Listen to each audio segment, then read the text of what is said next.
According to UNFPA, though Malawi has managed to reduce its fertility rate from 6.7 children per woman in 1992 to 4.4 children in 2016, there is need for increased efforts for further decrease. In a presentation on the challenges hampering the country from reducing rapid population growth, the UNFPA attributed slow rate at which Malawi is reducing its population to poverty and inequality. Yang Hong, who is UNFPA country representative, said if these socio-economic inequalities are to be dealt with, men and women in the country will be able to make informed decisions to access reproductive health services and contraceptives.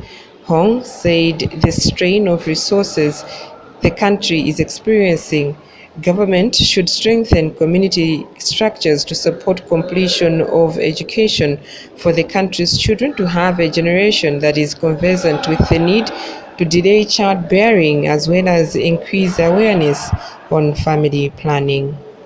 Investment in the young people, full access to universal sexual reproductive health services as well as right is actually the key to the development program invested by the all actors. However, if I really want to make more specific, is keeping the girls in the school. As the law says, as the whole society has agreed, girls dropping out of the school should not be accepted by any actors in the society. It's not only the burden or responsibility of parents, but also government and the civil society, international partner must focus on keeping the girl in the school. Because if the fact that they are staying in the school, they are avoiding a pregnancy because they have access to services, access to information, also they're empowered by the family and the community to make the decision to continue their education for realizing their aspirations. From the research point of view, from the Lilongwe University of Agriculture and Natural Resources, Dr. Kennedy Machida said Malawi's population will be at 64 million people by the year 2063. Dr. Machida cautioned that this is putting people in the country at a disadvantage in accessing social amenities to improve the quality of life.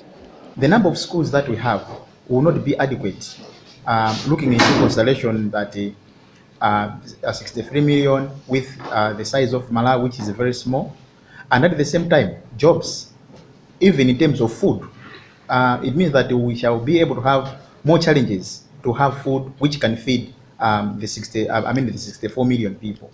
And at the same time, the quality of life of the people at that particular moment, it is going to be affected. It is not going to be that quality. For example, you are talking of 64 million who are going to be densely populated.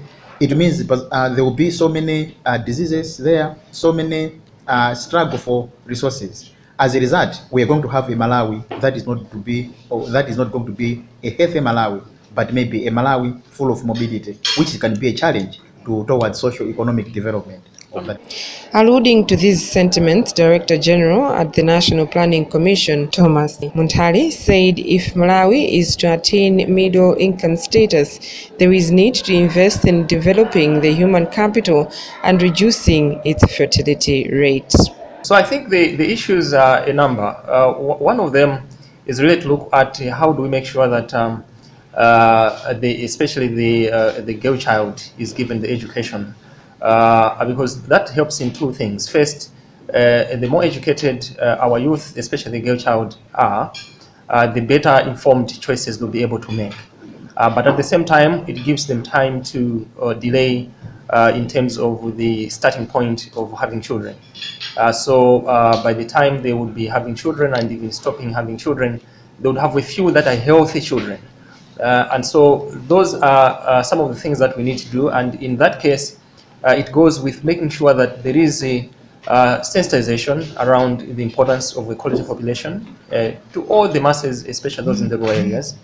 And the link to that is making sure that there is access available to sexual reproductive health services. Family planning choices have to be made based on the services also being available to the masses. The World Population Day is being commemorated with calls for countries to renew their commitments in enhancing the quality of life for the ultra-poor through the International Conference on Population and Development (ICPD) agreement under the theme Accelerating the Promise. Reporting for Newsline in Lilongwe, I am Ezelina Kamaliza.